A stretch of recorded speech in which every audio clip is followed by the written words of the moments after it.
Cuando ya empezó la revolución industrial ya fue cuando los jardines y los espacios exteriores vinieron a dar como ese soplo de aire fresco entre ese agobio en el que se construía de una forma desmedida, ¿no? Entonces ahí ya fue como acercar la naturaleza al ser humano e intentar que éste mejorase su calidad de vida a partir de eso, ¿no?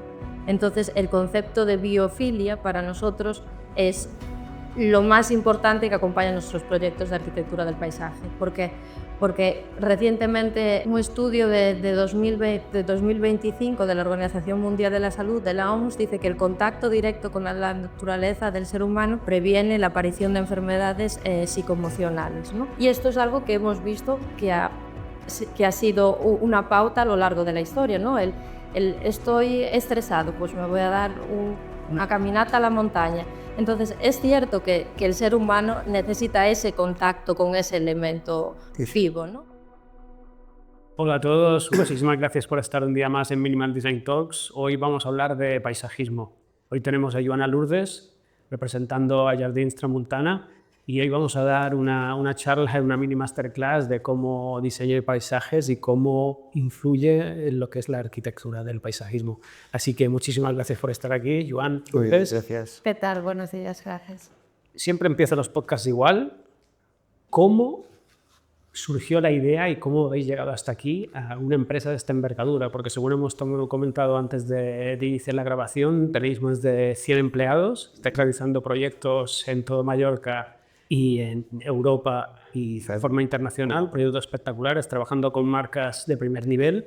¿Cómo surgió la idea y cómo se ha llegado hasta aquí? Pues ha sido poco a poco y tampoco las pretensiones de llegar aquí. Fue todo muy pausado, muy... ¿Cómo empezó la empresa? ¿Cómo empezó? ¿Cómo surgió la idea, no? Porque La idea salió de... Bueno, yo pasé de una etapa, salí de un trabajo, tenía que buscar algo, quería estudiar Bellas Artes, que me quería meter en Bellas Artes. Luego me salió esto de jardinería, no era paisajismo en ese momento, era jardinería. Y me metí en ello porque pensé que también era una forma de interpretar un poquito, hacer algo diferente. Y empecé con esto. has dicho una palabra que es jardinería, que mucha gente confunde, creo, lo que es jardinería con paisajismo. Bueno, ¿no? sí, Creo que hay una línea, o es una evolución de la jardinería, pero ¿cómo definiríais paisajismo? Paisajismo, la arquitectura del paisaje es esa disciplina que se ocupa del diseño de exteriores en general. Cuando hablamos de jardinería hablamos de una parte del paisajismo. La jardinería se ocupa de la parte viva, es decir, de las plantas, pero cuando realizamos realmente un diseño de paisaje estamos hablando de zonificaciones, estamos hablando de funcionalidad y eso implica materiales, caminos, estructuras, todo aquello que conforma al final un proyecto en vez de dentro de 4 paredes en el exterior, ¿no? Entonces no solo hablamos de jardinería, sino hablamos de múltiples elementos que van a conformar ese proyecto. Aquí en este podcast siempre hablamos de diseño y siempre hablamos que en España tenemos un diseño excelente, excepcional, súper valorado cuando viajamos al exterior, pero culturalmente no tenemos. No está intrínseco en nosotros. El diseño no es un tema cultural que por motivos X pues en España pues no se ha desarrollado de la mejor manera, ¿no? Ahora yo creo que estamos despegando y creo que se está viendo mucho nuestro trabajo, pero si ya en lo que es la arquitectura o el diseño interior, que es donde estamos trabajando más nosotros, ya es complicado, imagínate pues transmitirle o hacerle entender a un cliente que necesita unos arquitectos del paisaje. Porque ese es un punto que a mí me encanta, yo lo veo clarísimo, pero creo que en este podcast se puede explicar muy bien y vamos a detallar las diferencias que hay.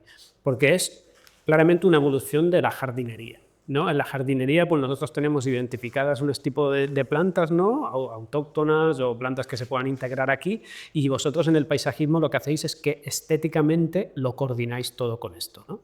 Claro, es que además el paisajismo tiene una dificultad añadida, que no estamos trabajando con elementos inertes, es decir, Tú puedes colocar una silla y esa silla va a estar ahí porque esa silla realmente no tiene vida, ¿no? Si nosotros colocamos un árbol como elemento simplemente embellecedor sin tener en cuenta sus necesidades fisiológicas, etcétera, etcétera, puede ser que ese elemento en 2 días esté muerto, ¿no? Entonces nosotros siempre cuando diseñamos arquitectura del paisaje hablamos de cuadros vivos, ¿no? De cuadros de proyectos que tienen que evolucionar y pensamos en ese proyecto a años vista, 5 o 10 años, pero con esa evolución y con esa salud que requiere esa parte de la jardinería. Me has respondido una pregunta que tenía, que me encanta ese punto porque es que tienes toda la razón, porque tiene una dificultad extra. A mí me resulta súper complejo. Y por eso siempre intentamos pues, contar con empresas, ¿no? A desarrollar un proyecto con empresas especializadas. Pero claro, nosotros vemos el proyecto con una duración X y con unos materiales que, lógicamente, si utilizamos materiales naturales, van a tener una evolución en el exterior, pero no va más allá. Claro, vosotros tenéis muchos puntos a controlar y aparte creo que tenéis el pequeño hándicap que cuando acabáis de montar el jardín no está en su esplendor, ¿no? Que es así, ¿no? Sí, claro. Además, es curioso porque nosotros diseñamos en 3D, ¿no? Creemos que es la forma más sencilla para explicarle a nuestros clientes cómo va a ser su proyecto. Pero es cierto que tuvimos que poner bajo la imagen de render, que es una imagen que muestra su jardín a años vista, es decir, nosotros podemos colocar determinados elementos de un tamaño que previsiblemente van a crecer y alcanzar las dimensiones, una forma que es a la que nosotros queremos llegar, ¿no? Pero tuvimos que poner esa pequeña nota debajo de los renders que era una imagen orientativa y que llegaría al proyecto final, pero no era lo que iban a tener a día 1, ¿no? Entonces es cierto que hay algunos clientes que les cuesta entender esa evolución, ¿no? O tener la paciencia para esperar. También hay otros que lo quieren ya. Yeah. Entonces hablamos de ejemplares de grandes dimensiones, muy formados, etcétera, etcétera, porque el cliente tiene 70 años y no quiere esperar a los 75 para ver su jardín, por ejemplo. Que pasa mucho. Que Sí. está pasando. Pasa mucho, ¿no? Pasa mucho. Claro, y vosotros tenéis que No hay plantear paciencia en eso. proyecto para mañana, proyecto para dentro de 5 años. Es un jardín que luego, a cabo de 2 o 3 años, no es que tenga forma, sino que tienes que quitar la planta. Porque si no, la planta se agolpa una encima de la otra. ¿Creéis que actualmente hay una tendencia positiva? La gente ya valora mucho más el paisajismo y de cada vez se incluyen no en macroproyectos, sino en proyectos un poquito más normalizados, ¿no? Que la gente ya lo da más por hecho que en su proyecto de una vivienda, por ejemplo, unifamiliar, precise de paisajismo. Sí, mira, nosotros llevamos 2 años, 3 años participando en muchísimas ponencias, congresos, charlas, donde nos gusta reivindicar y creo que ahora desde la posición que tiene Jardins de Tramuntana y por los proyectos y la experiencia que nos avala, podemos defender la profesión, ¿no? Y siempre contamos un poco la misma historia, ¿no? Partimos de esos jardines idílicos de Babilonia, pasando por las terrazas de los templos egipcios y vemos que el ser humano siempre quiso vivir acompañado de naturaleza, ¿no? Después, avanzando en la historia, llegábamos a los jardines barrocos que podemos encontrar en Versalles o el showroom en Viena, y vemos como los jardines ahí ya evolucionaron a ser símbolos de poder, de ostentación, ¿no? Esa parte exterior ya acompañaba a la parte de vivienda principal. Y luego, un poco avanzando más en la historia, cuando ya empezó la revolución industrial, ya fue cuando los jardines y los espacios exteriores vinieron a dar como ese soplo de aire fresco entre ese agobio en el que se construía de una forma desmedida, ¿no? Entonces ahí ya fue como acercar la naturaleza al ser humano e intentar que éste mejorase su calidad de vida a partir de eso, ¿no? Entonces el concepto de biofilia para nosotros es lo más importante que acompaña nuestros proyectos de arquitectura del paisaje, porque recientemente un estudio de 2025 de la Organización Mundial de la Salud, de la OMS, dice que el contacto directo con la naturaleza del ser humano reduce o previene la aparición de enfermedades psicoemocionales, ¿no? Y esto es algo que hemos visto que ha sido una pauta a lo largo de la historia, ¿no? El estoy estresado, pues me voy a dar una caminata a la montaña. Entonces, es cierto que el ser humano necesita ese contacto con ese elemento vivo, ¿no? Y se ha notado mucho después de la COVID. Después de la COVID, antes, tú tenías una vivienda y el jardín exterior era como un marco de la vidriera de interior que era para enseñar. Pero ahora la gente se traslada a vivir al jardín. Es decir, la gente vive más en el jardín, barbacoas, saunas de exterior, bañeras de agua. La gente vive en el jardín. Sí, interactúan mucho más con el exterior y dan importancia. De cara al proyecto, el diseño, creo que es el punto fundamental o el culme, ¿no? Digamos el jardín, porque tú puedes hacer una vivienda muy bonita, pero si el jardín no está acorde o el exterior está pensado, creo que desvirtúa muchísimo el proyecto. Pero veo que cuesta, creo que cada vez hay más tendencia, pero cuesta. ¿Vosotros cuál es la relación que tenéis con los técnicos, digamos, con nosotros a la hora? ¿No? Por eso tenéis que ser sincero, porque ese es otro tema súper importante, porque en mi opinión, que es la mía, creo que vosotros deberíais interactuar en el proyecto desde el inicio. Es fundamental. Excavaciones, huecos, incluso podéis, con vuestra habilidad para esto, incluso influir en la dinámica o en la geometría de la casa. Porque, ¿por qué no? ¿Por qué no podemos diseñar la casa envolviendo una parte importante del jardín, ¿no? Y la sensación que me da a mí es que diseñamos la casa y después ya veremos el paisajismo cómo lo integramos, ¿no? Y eso creo que para tener un proyecto perfecto no es el camino. Sí. Bueno, yo creo que culturalmente el paisajismo no estuvo o no está muy arraigado aún en España, ¿no? Si nos comparamos, por ejemplo, con Gran Bretaña, la figura de un arquitecto paisajista tiene una importancia muy destacable dentro de un proyecto, ¿no?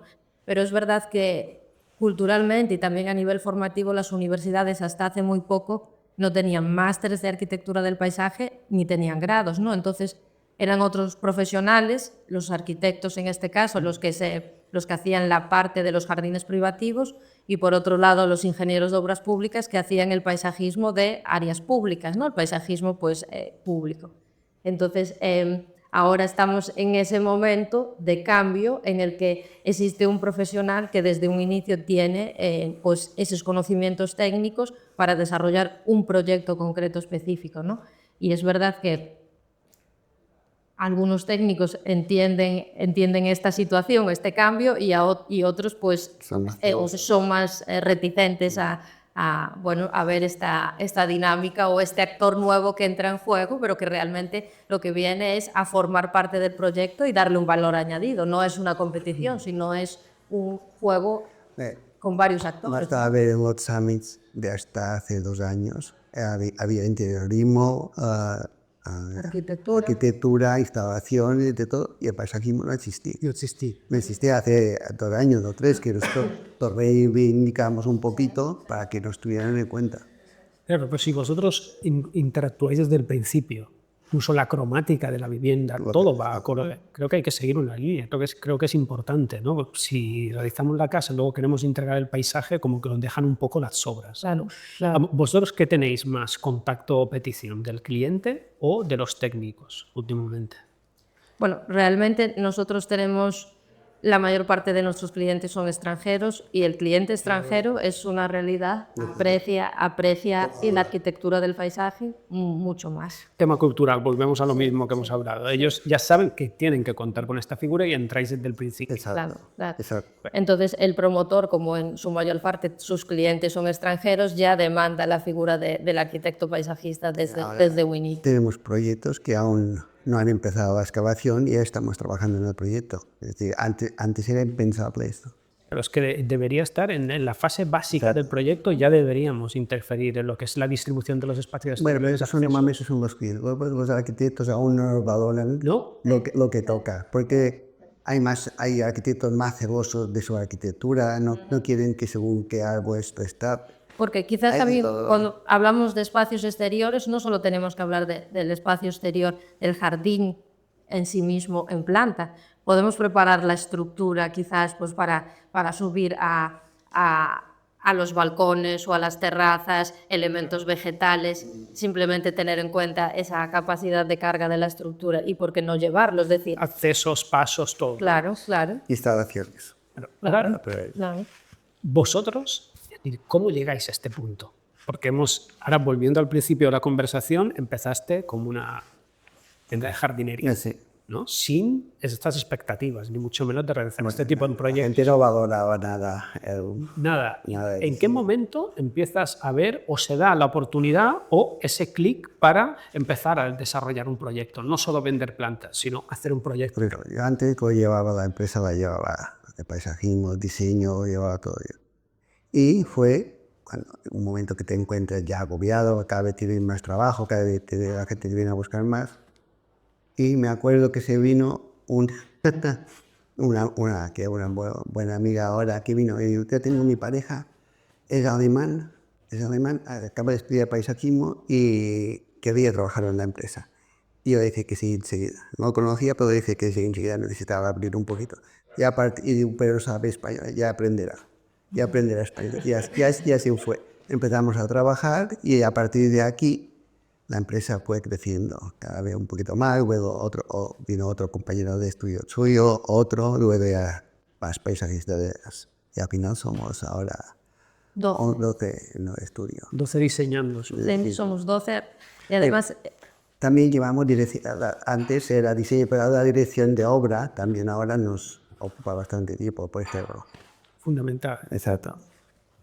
Y vosotros, aparte de lo que es, sois unas 100 y pico personas, me imagino que estáis 12 pues, en la que es la parte de diseño y dirección de obra, y después tenéis todo el personal que va a realizar pues, todo lo que son los trabajos más manuales, y luego yo que he visitado vuestras instalaciones tenéis un stock también enorme, porque volvemos a la dificultad. Y no basta. Y no basta. Tú piensas que tienes todos los olivos y la gente viene ahí y no encuentra El suyo. el suyo que quiere. Pero bien. Y vosotros cuando desarrolláis un proyecto tenéis que tener en cuenta la localización, lógicamente, ¿no? Exacto. Siempre tenemos que trabajar un poco con una línea autóctona. Habréis tenido muchos clientes que os habrán exigido pues, vegetación o plantas extrañas que no pueden funcionar. Vuestro trabajo también es un poco psicológico.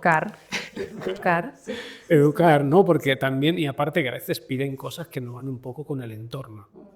¿Cómo gestionáis todo esto? Es decir, cuando viene un cliente, porque no es lo mismo un cliente que viene a comprar un olivo que un cliente que viene a realizar un proyecto. Sí, me imagino que vosotros pues, tenéis primero que hablar con él, os tiene que dar unas premisas y vosotros a partir de ahí ir planteando. Pero tenéis muchas casuísticas de este tipo que os piden plantas que son imposibles de integrar. ¿Tu trabajo es? Bueno, yo creo que también sí, o sea, esas situaciones se dieron muchas veces, ¿no? Lo que pasa es que tú sabes, por la experiencia o sin haber tenido experiencia, pues sabes que esa planta en concreto se va a morir, por ejemplo, ¿no? Entonces, ahí ya no hay como más discusión. Quiero decir, estamos diciendo desde un punto de vista técnico que realmente no hay viabilidad, ¿no?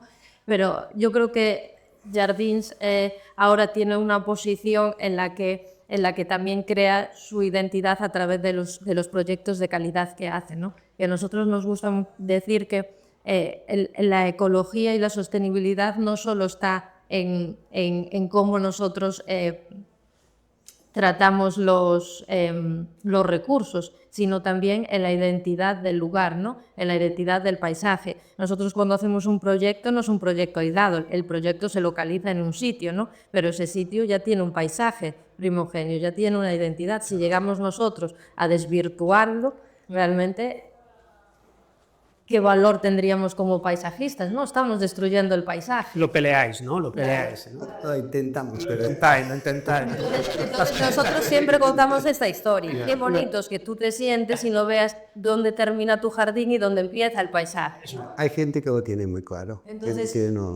Entonces ese romanticismo de la conversación realmente al final no se trata de aleccionar al cliente porque hay que encontrar, ¿no? Pero sí que es verdad que esa parte romántica que tiene el paisajismo sí que nos gusta contar esa historia y al final el cliente lo tiene y le gusta. Y normalmente se dejan aconsejar. Sí, confía. Y el cliente extranjero que viene aquí, creo que jugáis con la ventaja que normalmente no es su primera residencia, segunda, tercera, cuarta residencia, y quiere mimetizarla un poco con el entorno autóctono. Bueno, de todo porque, por ejemplo, ahora ahí se ha puesto de moda el jardín tropical también. O sea, pero aquí El jardín tropical, que antes había especies que no funcionaban nada y ahora están funcionando por el cambio climático. Ahora también. Pero intentamos siempre llevarlos a lo más sostenible, pinos, encinas, acepuches. porque la pregunta siempre es ¿por qué vienes a Mallorca? Porque Mallorca es bonita, ¿no? Aparte de muchísimas otras cosas, pero porque Mallorca tú llegas y dices es una isla bonita, tiene un paisaje bonito. Entonces se supone que tú quieres continuar embelleciendo ese paisaje. Y creo que esa siempre es la dinámica. Tocas un poco el corazón. Claro, tocamos la fibra, nos hacemos sentir responsables, porque realmente al final son responsables de ese trozo de paisaje que es su casa o es su jardín, ellos son los responsables también de alguna forma. ¿Vosotros cuál fue el proyecto que cuando lo terminaste dijiste ahora sí que ya somos una empresa de paisaje reconocida? Aunque siempre ese proyecto, porque aparte es una pregunta porque pasas, y en vuestro sector es muy peculiar, porque al final es una cosa que, como hemos comentado, es compleja, hay que entenderla, se confunde mucho con lo que es la jardinería, siempre hay algún proyecto que te marca, dices, a partir de este proyecto somos una empresa de paisajismo, porque luego explicaréis un poco los proyectos que estáis realizando, desde el mundo del tenis, bueno, estáis metidos en todo, proyectos espectaculares, pero siempre hay un proyecto que es un poco el que marca la diferencia. ¿O alguien diréis que fue y cómo fue ese reto? Bueno, yo siempre digo que uno que hice en por la Sierra de Tramuntana, para mí ese fue muy especial. Fue un antes y un después. Siempre hay un antes y un después. Hay un proyecto que te... Fue un jardín que los clientes me dejaron, dijeron, y junto con el arquitecto me dejaron hacer lo que tuviera. Y aquí trasplantamos olivos de la misma finca, todo nos fue bien, no se murió ninguno. Al final todo fue todo tan bien y el cambio fue tan... que creo que integramos muy bien y este fue el antes y el después. Antes y el después. Vosotros a partir de aquí estáis trabajando con marcas internacionales y con clientes de mucho renombre. ¿Podéis decir alguno? Imagino que muchos no. Bueno, hace 2 años hicimos Otros un Buñola de Richard Branson y realmente también fue un gran reto porque... El tiempo. Bueno, el tiempo para desarrollar ese proyecto, ¿no? Había muchísimas empresas implicadas y casi siempre somos los últimos en la parte de la ejecución, ¿no? Porque realmente es así. Y las dificultades que eso conlleva, terreno compactado, restos de obra, etcétera, etcétera, y nadie se da cuenta que va a llegar mucha vida ahí que tiene que sobrevivir, ¿no? Y el presupuesto, porque al principio el presupuesto era la mitad, Sí. realmente. Sí. Porque claro, íbamos ejecutando, porque era muy grande la superficie. No, el problema es que hubo el tornado ese que arrasó con toda la vegetación, no quedó ni un árbol, quedaron 3 troncos. En medias esas que se han dado, pero 3 cortadas. Y claro, no había nada, todo era un erial, ardían todo y tuvimos que rehacer todo eso. Y claro, cuando faltaba 1 mes y medio, que dijimos, bueno, pues todo esto queda sin hacer, no hay presupuesto, ¿cómo? No vamos a hacer nada de aquí, empezamos a... Claro. En 1 mes y medio cambiamos de arriba para abajo. Y además la localización en concreto es una localización muy difícil a nivel paisajístico, o sea, ese cañón de vientos hace que muy pocas plantas aguanten o los inviernos sean difíciles para ello. Entonces teníamos un abanico de selección vegetal muy concreto y teníamos que jugar con eso y además teníamos que hacer de una zona que parecía una zona en guerra, porque cuando la constructora se fue de allí, aquello parecía que había caído una bomba, e intentar darle vida. Y eso fue un reto. Branson. Branson. ¿Difícil como cliente o fácil? No. No, realmente él dijo lo que quería. Valoró mucho. Valoró mucho el trabajo, la verdad, no fue muy cómodo trabajar con él, sí. Porque vosotros habéis dicho que entráis los últimos, pero por ejemplo lo que es la iluminación o los espejos de agua, se debe pensar desde el principio. Esto sería perfecto, pero no. ¿Cómo se gestiona? No se hace nunca. No se hace nunca. No se hace nunca. Hemos terminado jardines y luego nos vienen los electricistas colocando unos pocos encima. Tenemos que volver a abrir y todo esto. Pero yo creo que esto es una evolución, esto es un ensayo-error. Va a haber un momento en el que el promotor y el cliente final se dé cuenta de que al final incide en más gastos cuando las cosas se hacen con el orden que toca. Entonces yo creo que a base de error va a decir, vale, voy a hacer este proyecto y este es lo que quiero, ¿no? Pues vamos a hacerlo ordenado y no rehacemos. Porque muchas veces al final quien sale perdiendo es porque no nos querían, empiezan a tenernos en cuenta. Antes, claro, tú sabes, voy a poner un ejemplar aquí, pero antes no confiar que este ejemplar estuviera aquí. Aquí, ¿cómo voy a poner un tubo aquí si luego tengo que moverlo aquí? Pero si tú sabes que ese ejemplar va a ir ahí, todo está bien controlado, pues se podría organizar mucho mejor. De hecho, tenemos una anécdota súper graciosa que la casa estaba finalizada, el cliente de repente quiere unas palmeras muy cerca de la propia edificación y no teníamos forma de llevarlas con un camión grúa, el brazo más grande de la grúa más grande que había en Mallorca no funcionaba. Entonces, de broma entre nosotros dijimos, no sé cómo le vamos a poner estas palmeras a este señor, como no lo hagamos con un helicóptero. Entonces el señor escuchó helicóptero. Y entonces lo que hicimos pues, fue alquilar efectivamente un helicóptero. ¿En serio? Helicóptero desde nuestro showroom, se llevaron las palmeras y las plantamos directamente con el helicóptero en la casa, en el jardín de este señor. Con el helicóptero. Es una cosa original. Sí. Me quedaba por hacer. Además era curioso porque claro, las palmeras tenían que ser de unas dimensiones concretas porque era la carga que podía soportar ese helicóptero, si no tenía que venir un helicóptero más grande de la península, lo cual ya Carecía. claro, ya sería demasiado, pero sí. Pero está todo muy organizado, es una cosa que hay que verla. Es decir, había calculado 3 minutos para ir ahí, enganchar, El helicóptero. dejar, y te deja la palmera, tú tienes que colocarla, apuntalarla para luego hacer la plantación. 3 minutos para algo. Claro, porque vosotros cuando planteáis un proyecto, el acceso es un punto muy importante a valorar a la hora de hacer el presupuesto, y luego también el tema del mantenimiento, plantas sobrevivan, ¿no? Porque eso yo siempre le doy vuelta de ese tema, por curiosidad, pero me parece súper complejo. Porque tú tienes que arriesgarte un poco al diseñar, porque a veces tienes que arriesgar un poco y poner plantas que te la juegas un poquito, porque sí, Crear nuevas plantas. sí, sería muy plano probar, pero claro, luego el tema de la garantía de la planta, ahí es un punto súper complejo. Vosotros tenéis que calcular súper bien y también el tema del riego, ¿no? Coordinaros muy bien con los instaladores para que luego no tengáis problemas, porque luego siempre la culpa es vuestra, las plantas han muerto. Eso sí. ¿No? Es así, ¿no? Claro. Pero bueno, realmente nosotros al trabajar con un elemento vivo, el elemento vivo después depende de la persona que lo cuide. Es decir, es igual que un bebé. Si tú le das de comer y lo cuidas como tocas, supuestamente ese bebé va a crecer y se va a desarrollar como debería, ¿no?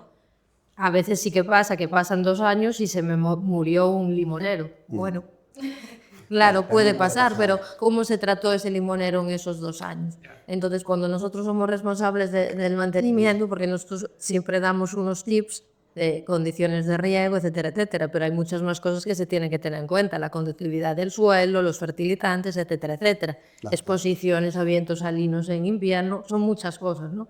Si no se tienen en cuenta, ese elemento está vivo, o sea, entonces, pues desgraciadamente puede morir, pero nosotros no lo podemos hacer responsables de por vida de algo que no cuidamos nosotros. Claro, ahí volvemos a lo mismo, hay que encontrar, educar al cliente de alguna manera que pueda entender todo eso, que lo valore. Y vuelve el coste de según qué jardines es bastante elevado. Pero eso es un tema que a mí me pasa mucho porque cuando yo hago un proyecto pues siempre pongo una puntida, ¿no? Y hago una estimación y claro, cuando la ven dicen, esto es una locura. ¿Cuáles son los presupuestos que manejamos hoy en día en jardinería? Porque hay, por ejemplo, de jardines que el coste pues, es inimaginable para muchas personas. Bueno, sí, es Claro, bueno, podemos hablar, nosotros hemos hecho jardines de 1 millón, hemos hecho jardines de 700, 800, 500.000. No. Sí, claro. Quiero decir. Pero si esa inversión es tan grande, por eso después el mantenimiento también es tan importante, ¿no? Bueno, también pasa con la administración pública. Tú cuando diseñas un parque, tienes que calcular el mantenimiento, que muchas veces desarrollan un parque o algo y luego lo dejan abandonado. Se muere. Se ha olvidado la parte del mantenimiento, que son a lo mejor 5 o 6 operarios cada día trabajando en ese parque. Y esto es lo que falta. Y esto ahora se empieza a valorar. Pero muchos clientes que hacen un jardín y lo dices, no, el mantenimiento son... Y sobre todo porque cada semana. Después de 2 años o 3 llegamos a un jardín y no sabemos si llorar, solarnos los pelos. Hay que dar las pautas porque de repente era un jardín que tú tenías en tu cabeza un concepto de diseño que habías presentado al cliente y de repente llegas y hay 2 bolitas hechas. Pero estas bolitas... Sí, hay jardines que permiten la poda, todo esto, pero según qué jardines que tú como paisajista diseñas más natural, luego ves que todo te lo han desvirtuado completamente, no tiene sentido. Porque un jardín de esta envergadura necesita prácticamente jardineros en nómina, ¿no? Para mantenerlo como toca, ¿no? ¿O vosotros ofrecéis también servicio de mantenimiento? Bueno, sí, también lo hacemos. También lo hacéis. Lo hacemos, sí podemos, pero si tienen que personal nunca, yo los aconsejamos, hay una Pero es muy importante además que sigan nuestras indicaciones, porque realmente tú sabes cómo el jardín va a evolucionar y cómo quieres que evolucione, ¿no? Y también tienes que llevarlo a ese punto de evolución. Pero como muchas veces tenemos ese extraño comportamiento de que todo el mundo sabe hacer de todo, a veces pues se mete a mantener un jardín pues de un coste elevado, hablamos pues de medio millón y de repente en 2 años está totalmente destruido, claro. Es que realmente para nosotros, para el cliente tiene que ser un shock, pero para nosotros realmente se ha desvirtuado pues un proyecto que no deja de ser esa obra de arte que tú creaste, en el que pusiste horas, en el que realmente, bueno, había una ilusión, ¿no? Eso nos suele pasar un poco a todos, ¿no? Siempre yo explico aquí en la oficina, cuando terminamos un proyecto, digo, vamos a hacer las fotos ya. Pero no está terminado esto, digo, da igual. Pero no esto va a hacer a 2-3 años. ¿Cuándo vas a hacerla? Pues no, ahí está mi pregunta. Claro, vosotros tomáis el riesgo de hacerlas al momento por si acaso y luego volvéis a los 3 años. Cuando está terminada no buceo que tiene que bucear. Claro. Y cuando volvéis, pues un tanto por ciento muy elevado. Hay veces que solamente voy a sacar este rinconcito y pone todo. Pues esto no es el proyecto que tú creaste con tanto mimo y cariño. Como hacer un coste elevado, si no tienen personal propio, pues un asesoramiento. Podemos hacer un asesoramiento, esto también lo ofrecemos. No que ellos corran con el personal, es más económico para ellos. Expliques al jardinero que se encarga de ese mantenimiento cómo tiene que evolucionar ese jardín. Porque realmente tampoco existe un profesional que realmente conoce la fisiología de las plantas, su desarrollo, etcétera, etcétera. Entonces, pues a veces ese desconocimiento lleva a errar. Y ese error, pues... Las enfermedades cada vez hay más. Cada vez tenemos menos productos para tratarlas. Porque se están quitando del mercado. Está quitando del mercado, es decir, que ya te está todo limitado, tienes que saber hacer, vale mucho. El cambio climático realmente existe. Una pregunta mía era esa, ¿de verdad se ha notado? ¿Vosotros lo habéis notado a la hora de diseñar? ¿Te ha influido para algo? ¿Quieres que mucho? El aumento de temperatura influye mucho en la planta que vas a poner, ¿no? Claro. Que las diferentes estaciones se acorten, unas estaciones se acorten y otras alarguen. Muchas veces las plantas que solo tenían una floración anual, realmente ahora están floreciendo 2, porque la planta no sabe dónde está. No sabe si en febrero ya es primavera y ya le toca florecer, o si vuelve a ser primavera en noviembre. Y en noviembre aún tienen flor. Y que, claro, muchas están como desubicadas, y después también todas esas plagas y enfermedades que vienen de países más cálidos, que aquí encuentran un vergel, y realmente es un problema muy, muy gordo, porque estábamos en septiembre en el Congreso Iberoamericano de Paisajismo en México. Nos invitaron a hacer allí una ponencia, y nosotros aquí tenemos un problema muy grande con el coleóptero, con el picudo rojo. Se come las jóvenes canarienses, las palmeras canarienses. Y va pasando todo el tiempo. Y estábamos en México y toda una avenida estaba llena de palmeras, y veíamos que realmente algunas estaban atacadas por este coleóptero, por este picudo, ¿no? Y se lo comentábamos a colegas paisajistas de allí, y ellos eran, no creo que sea un problema.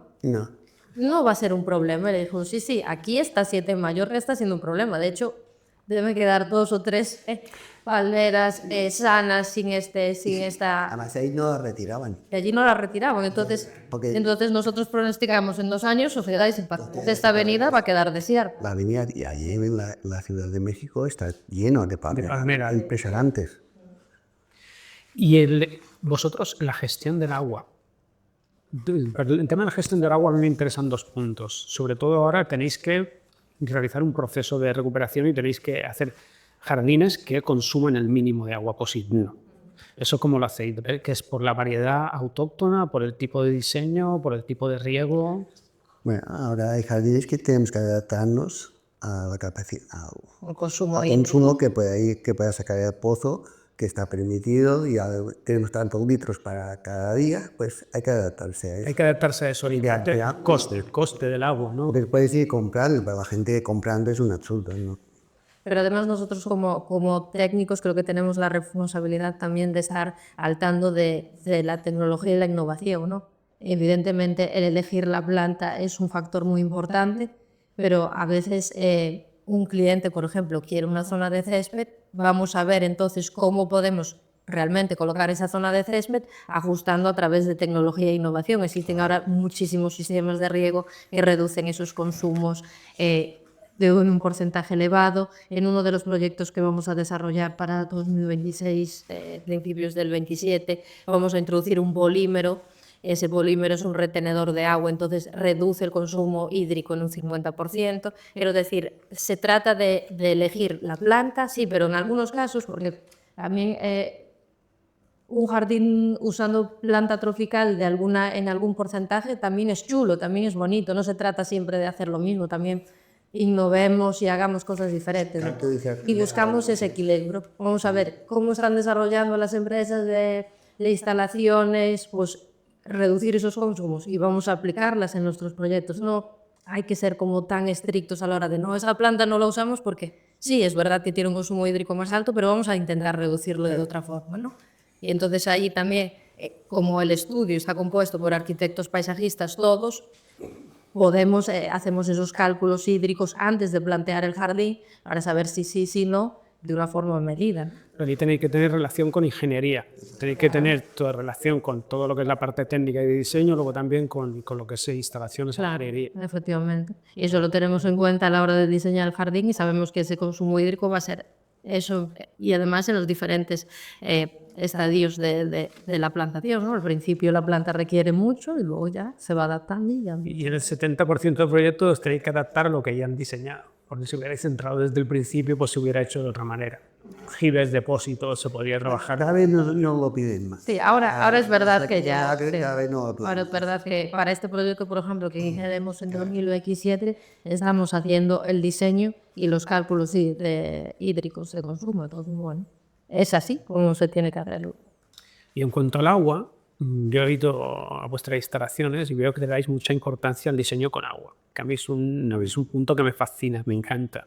Y creo que últimamente estaba pues muy limitado, no se veían espejos de agua en jardines. ¿Por qué? La gente es reticente, no se atreven a hacerlo porque creo que le da ese punto, es como tener un espejo en un horizontal, no sé, es una... Los espejos, las fuentes cada vez están más. Trabajáis con agua, ¿no? Sí, sí. Se trata un poco de desarrollar también no solo proyectos que sean estéticamente vistosos, sino buscar esa multisensorialidad, ¿no? Muchas veces el colocar una fuente con un pequeñito caño y que emita ese sonido es un sonido relajante que envuelve o distorsiona pues, el sonido de la carretera, etcétera, etcétera, ¿no? Entonces es añadir ese elemento más que no solo embellece estéticamente, sino que también, pues aparte, añade esa parte de multisensorialidad que tú quieres cuando llegas a tu jardín. Y antiguamente era un elemento muy usado en las casas posesión mallorquinas. Había agua, los estanques, las fuentes. Crea un reflejo hoy. Se dejó de usar y ahora empieza otra vez. Por humedades, ¿no? Por un poco, bueno, al final lleva un poquito más de trabajo. ¿Cómo sería el proyecto perfecto? Porque me has estado hablando de cosas, pero ¿cómo debería ser un proyecto de paisajismo? Bajo vuestro punto de vista. Perfecto. Bueno, perfecto. Es decir, que tuviera todos los ingredientes necesarios para hacer un proyecto muy completo. ¿Cómo lo definiríais vosotros? Bueno, yo me imagino realizar un proyecto desde cero con todos los actores implicados y que la arquitectura y el paisajismo sea uno, es decir, no tengan límites entre el exterior y el interior, como que el jardín pueda entrar y la parte interior también pueda convivir con la exterior. Que no hablamos de presupuesto, hablamos de sinergias. Sí. Y hablamos de que podamos llevar el jardín al balcón de la máster o que tengamos jardines verticales, ya no solo por embellecer, sino por mitigar temperaturas interior-exterior, terrazas verdes, no sé, esos elementos que hacen falta desde la base de la estructura para que yo pueda ponerte un olivo de 2 toneladas en un balcón, ¿por qué no? Y boca abajo, ¿por qué no? Claro. ¿no? O en el interior de un lobby, por cierto, y que viva, que tenga todas esas necesidades lumínicas que necesita, etcétera, etcétera, para que... Y que todo se pueda desarrollar, porque para tener un olivo en una jardinera, el crecimiento es limitado. Al final no se puede desarrollar. Claro. Entonces yo creo que realmente en diseño los límites los ponemos nosotros como diseño. Bueno, el presupuesto nos pone límites. Paisajismo, cuidado, porque yo lo veo y digo... Pero si nosotros como diseñadores a priori en un papel nos ponemos límites, ahí ya quizás el proyecto ya no queda bien, ¿no? Entonces, ¿por qué no crear cosas y después intentar llevarlas a la realidad? Entre legislación, entre la ubicación, clima que tenemos, se va complicando. El cliente que tiene que entender. Claro, por eso nosotros mismos no nos podemos poner límites. Ahora es prácticamente un milagro terminar un proyecto. Y el tema de plantas, los costes han subido muchísimo, que es por un tema de transporte. El transporte es de un 15 a un 20-25% según que te venga. Ha subido, ¿no? Exacto. Y vosotros de plantas, ¿cuál es la planta más sobrevalorada que hay aquí en Mallorca? ¿Más? Sobrevalorada. Sí, porque... Buena pregunta. Sí, es decir, plantas, yo veo plantas y veo precios de plantas, ¿no? Y a veces comentarios, y no soy profesional, yo solo me guío por la estética del jardín, ¿no? Y por lo que intuyo cuando lo miro, ¿no? La sensación que me da. Que un jardín bien diseñado es espectacular, el proyectaje del exterior, pero no entiendo la envergadura del proyecto en cuanto a costes, planta de ejecución. No sé por qué plantas son tan costosas y otras no. Bueno, porque un olivo grande tiene un precio muy elevado. ¿Por qué? Pero... Bueno, porque tiene unos crecimientos muy lentos. Para que un olivo sea ese olivo obra de arte que nosotros queremos en el jardín, tiene que darse muchas casuísticas, no solo genéticas, sino biológicas de dónde se desarrolló para que coja esa curvatura, para que se desarrolle de una forma. Exacto. Muchos años. Antes podías sacarlo de la Sierra de Tramuntana, ahora se prohibió hace bastantes años. Claro, ahora tienes que traerlo todo de fuera. De fuera, ¿no? Y un olivo con un tronco liso, bueno, eso puedes poner un ciprés, no tiene nada. Es decir, tiene la hoja, pero tú tienes que mirar la curvatura del tronco, los agujeros, la forma, la estructura. Por esto cada cliente cuando viene al centro, los olivos, los ejemplares de abedul, los dejamos elegir al cliente. Porque cada uno es especial, como si tú vas una obra de arte o Es como una obra de arte, pero es la estrella, el olivo, ¿no? Es la estrella, ¿no? Es lo que más solicitan, ¿no? Vienen ya con la idea. Con la idea todos... Y algo que está muy valorado es, por ejemplo, el algarrobo. El algarrobo tiene un tronco impresionante también y se utiliza poco. Y el tema, un coste de un olivo, ¿cómo van los rangos de precio de un olivo? Más o menos, para hacerme una idea. Nosotros te podemos decir que invitamos a nuestros clientes a que vengan a nuestro showroom, se enamoren del olivo y luego ya explicamos, ya pasamos a la parte presupuesto. Cuando lo ven, lo tocan y dicen, Dios, pero ¿y esta curvatura? ¿Y cómo puedo girar aquí? Entonces ahí una vez lo tocan. Tienes que dejarlos elegir. No tienen que ver, porque sobre el papel quizás no se entiende si no estás acostumbrado a tratar con estos precios. Tú puedes comprar olivos en la península de 500 euros a 30.000 euros. O sea, olivo centenario, es la típica frase, un olivo centenario. ¿Cuál es el coste de un olivo así? Cuentan de 500 a 30.000 en la península. Luego tienes que traer aquí. Tienes que dar garantía, porque si se muere, el responsable eres tú. Algo has hecho mal. Y no hay seguros, me imagino, para la planta. Las empresas, ¿no? No pregunta, que se me ha ocurrido ahora, pero digo... Eso, voy a montar una aseguradora de olivos. Yo solamente, cuando empecé, se me murió uno. Nunca se me ha muerto ninguno. Es resistente. Tienes que hacer las cosas muy mal. Es decir, el único peligro antes de dar un trasplante de un olivo, ahora ahí viene con el pan, que lo colocas, se está enraizado, no se te puede morir. Pero con unos trasplantes, lo único que tienes que dejar son las bolsas de aire que te pueden quedar ahí, que provocan unos hongos, y con esto, poco a poco, a cabo de 2 años, el olivo se te muere. Pero si te das cuenta, lo levantas, lo vuelves a plantar, ya está. Vosotros ya tenéis una trayectoria internacional, vais a todos los congresos, sois referente en este sector. ¿Por qué negarlo? ¿Cuál ha sido vuestra relación con las marcas de alto nivel? Porque aquí estáis trabajando con algunas y he visto algunos proyectos y son, me imagino ellas, que se han puesto en contacto con vosotros y han valorado vuestro trabajo aquí. Creo otra vez que culturalmente van muchísimo más avanzados en lo que es la aplicación de lo que son los elementos orgánicos y el paisajismo dentro de los proyectos retail, comerciales, etc. ¿Cómo ha sido vuestra relación con estas marcas? ¿Cuál fue el primer proyecto el que más os ha sorprendido? Bueno, realmente el ser los paisajistas oficiales del torneo World Open en Stuttgart fue un cambio de concepto, ¿no? De pasar a hacer paisajismo efímero, ¿no? Lo cual es un tanto complicado porque tiene que funcionar ese montaje unos determinados días con un volumen de gente y de tránsito muy grande, con unas condiciones muy concretas. Entonces ahí tuvimos que cambiar mucho el chip, ¿no? Se tenía que hacer algo bonito, espectacular, tenía que transmitir algo, pero encima tenía que aguantar durante esos días, ¿no? Y la diferencia trabajar con arquitectos, interioristas, con lo que estábamos acostumbrados, ahí empiezas a trabajar con la manager de marca que tienen establecidos pues unas tipografías, unos colores, una forma en la que ellos quieren vender la marca, en la que tú te tienes que adaptar como diseñador porque al final estás trabajando con ellos. Fue cambiar un poco el chip. Sí, pero es agradable. Y adaptarnos a eso y realmente fue muy agradable. Es muy interesante porque es un reto, es todo lo contrario, ¿no? Lo otro es una carrera a larga distancia, tienes tu tiempo, va a evolucionar, esto necesitamos que sea muy impactante.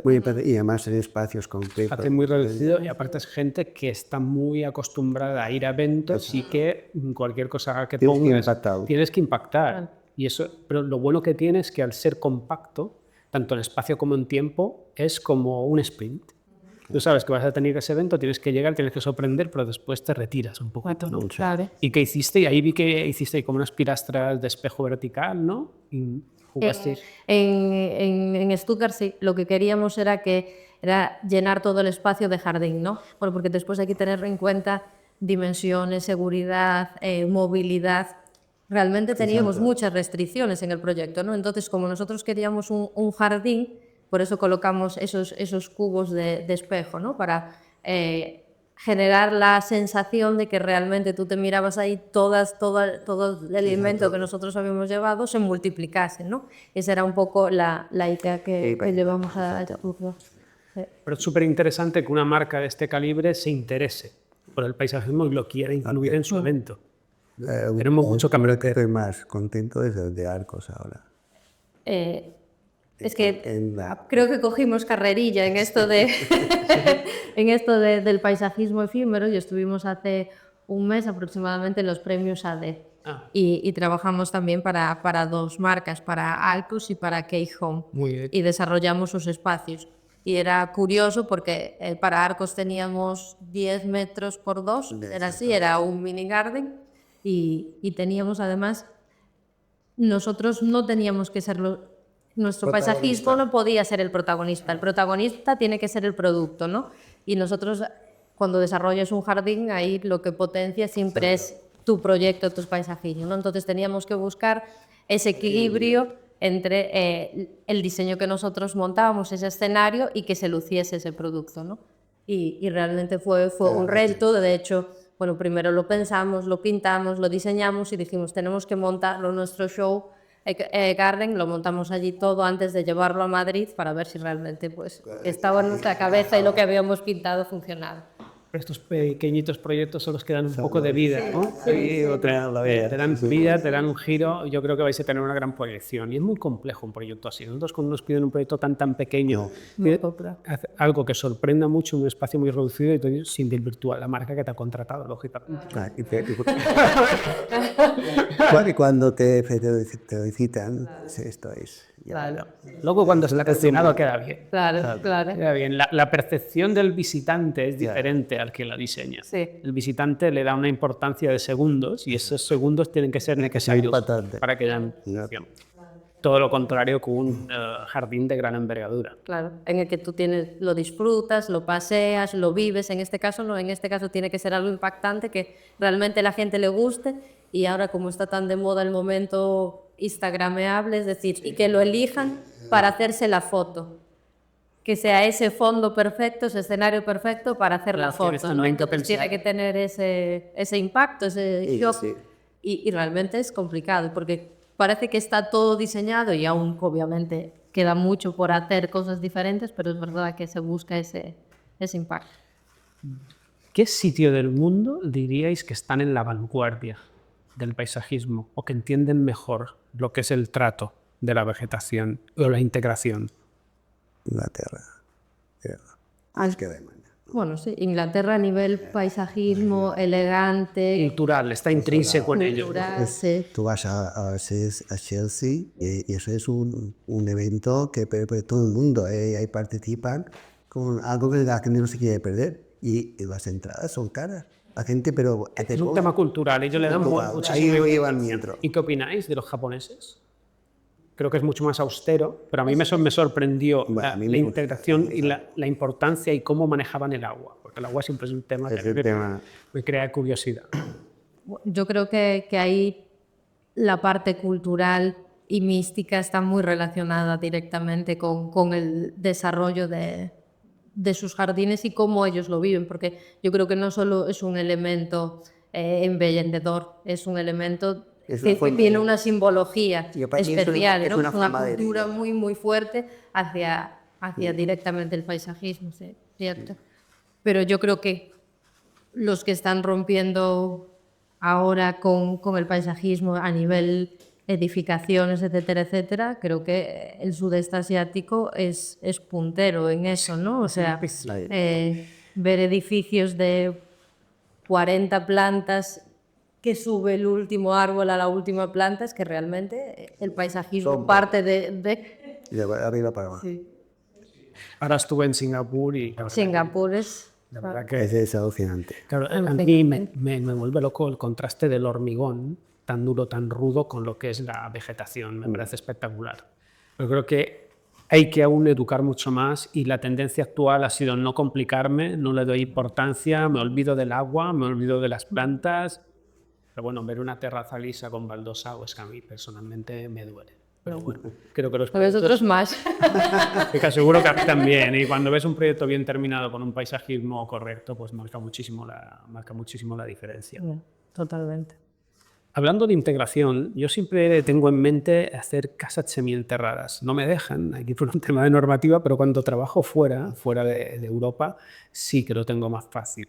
Ahí vosotros tendríais un papel fundamental, porque aquí cuando hablamos en terreno rústico, la normativa explica que tenemos que ir con teja por un tema de integración.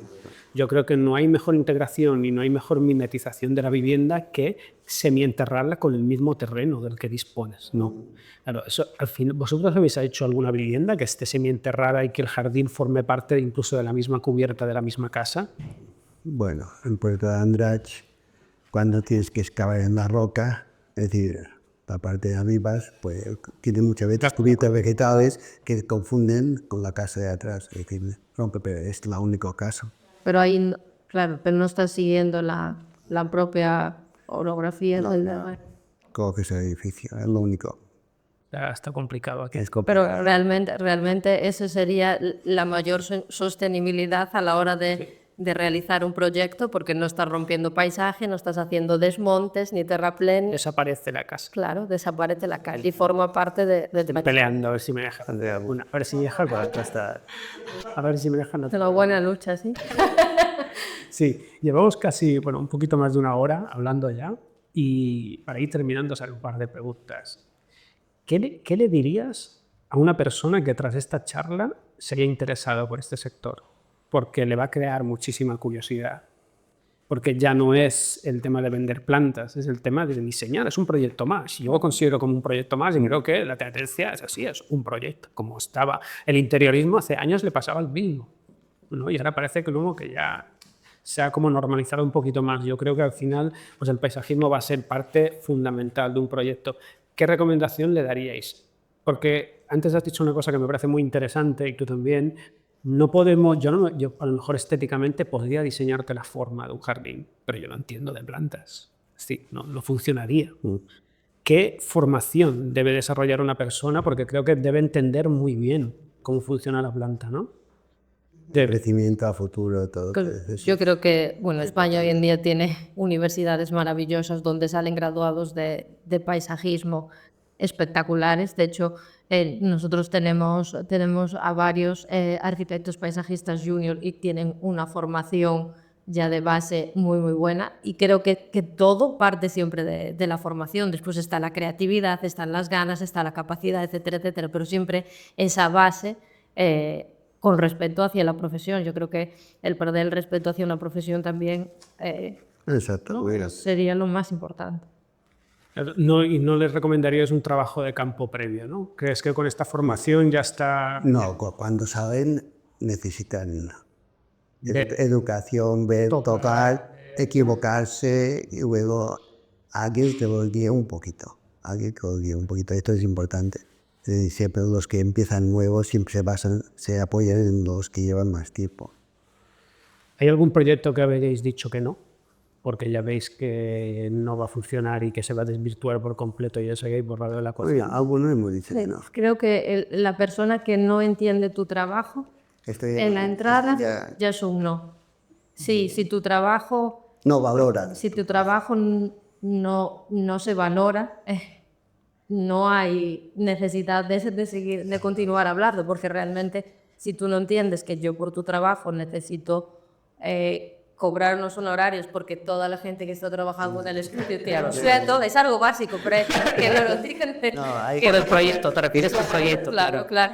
Entonces, si esta parte no se entiende, creo que ya no... Ya no importa pasar al siguiente. Claro. Tiene toda la lógica, porque si ya no quieren abonar una cierta cantidad para hacer el proyecto, pues ya no tiene ningún sentido. Luego pues el cliente va a desaparecer, luego hacer un poco más. Es simple. No, y además tienes que trabajar conjuntamente con el cliente. Si ya de primeras ya no te valora, pues el resultado no puedes saber. Bueno, así que mejor dejarlo.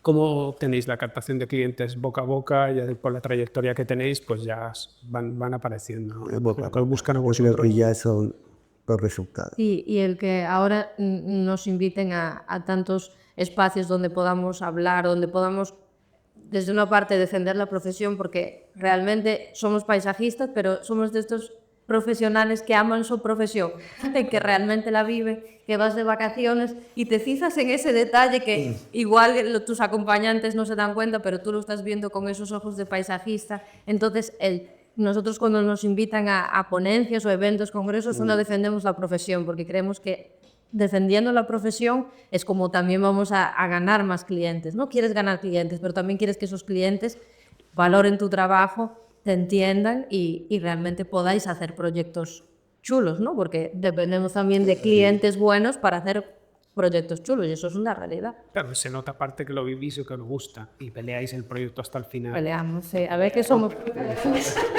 Pero eso es la idea. Porque Hay que defender las ideas. ¿Qué sensación tenéis cuando termináis el proyecto? ¿Lo habéis terminado y os plantáis ahí, lo miráis? Es una sensación única, nos pasa todo, ¿no? Es un proyecto tan complejo, tanto tiempo, incluso años peleando. Cuando lo ves terminado, ¿qué sientes? Sí. La verdad es una sensación súper chula, sí. Vale la pena, es lo único que yo creo que valga la pena, ¿no? Todas las dificultades que has tenido, los problemas, cuando te paseas un momento, dices, bueno, pues ha ido bien, ha valido la pena. Vale la pena. Siempre intentas hacer algo diferente, no hacerlos todos iguales, siempre un detalle o algo que diferencie cada uno. Hacéis la foto rápido, por si acaso en 3 años. No, porque llevas el mantenimiento, nosotros normalmente la evolución es diferente. Sí. Así Sí, que sin otro proyecto, 2 en 1. Última pregunta y la más difícil. ¿Cuál consideráis que es el mejor arquitecto a nivel nacional e internacional que aplique el paisajismo en sus proyectos? wow, ahí está, ¿no? Bueno, es que... ¿O alguna obra que sea la que os haya impactado más? Que iría en relación a la pregunta que os he hecho. Que alguna obra que hayáis estado y que hayáis visto una integración tal que os haya llamado la atención. Bueno, cuando estuvimos en Ciudad de México hace 3 meses, no recuerdo el nombre de la paisajista, convirtieron, no sé cuántas hectáreas, eran muchísimas, Pues, 200, 300 hectáreas de una zona súper degradada de Ciudad de México, donde bueno, Había barrios degradados, donde solo había pobreza, etcétera, etcétera, en un megaparque gigante que daba, Muy bien cuidado. sí, súper bien mantenido, que daba opción a disfrutar de la naturaleza en una ciudad tan congestionada como es México, a que la gente disfrutase del contacto con la naturaleza y realmente eso, porque además nos contó toda la historia que hubo detrás, ¿no? Esa lucha con la administración, esa lucha con la gente que está acostumbrada a vivir de una manera y que ve que un proyecto a veces es extraño que cuando se presenta un proyecto de paisajismo, y esto le pasa a muchos paisajistas, la gente no lo mira con buenos ojos, sino con un poco de recelo, sí, de recelo, de no sé lo que va a venir, igual nos gusta más lo que teníamos, ¿no? Cambió la vida de la gente que Y vive. cambió tanto la vida y mejoró tanto la calidad de vida de las personas y hacerlo a una escala tan grande, gestionando tantos frentes abiertos, eso fue un proyecto realmente. Creo que en España no tenemos la cultura esa. No, y a veces Ya. el paisajismo no es solo planta, sino la integración del entorno. A mí hay un proyecto de Tarao Ando, que es un rancho, Berizaton Fort, que como usa el agua me parece una auténtica locura, me encanta. Pero bueno, muchísimas gracias por haber venido. Un placer. Yo sé. Muchas gracias por la invitación. Repetiremos, así que gracias. Genial, Bien, gracias.